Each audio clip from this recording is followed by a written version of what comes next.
بسم الله الرحمن الرحیم. این جانب استاد ذبیح الله یوسفزی، یک تن از استادان این اکادمی اتومکانیکی کابل از رشته ترمیم موتر.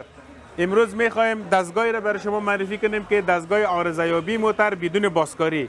این دستگاه به نام دستگاه دیاگ یاد میشه که مدرن ترین دستگاهی است که ما داریم، در اختیار خود داریم. این دستگاه عوارض موتر را بدون بازکاری برای ما تشخیص میکنه.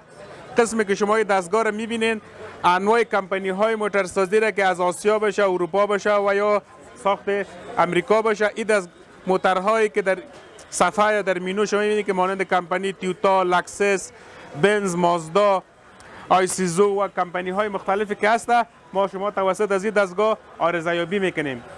در گذشته در اکادمی ما که بود دو نوع دستگاه کوچکتری بود که یک نوع دستگاه زیر به نام OBD2 اسکنر یاد میکنه که تنها رید کد میکرد، اما بعدها باز یک دستگاه دیگه داریم که به نام دستگاه مکس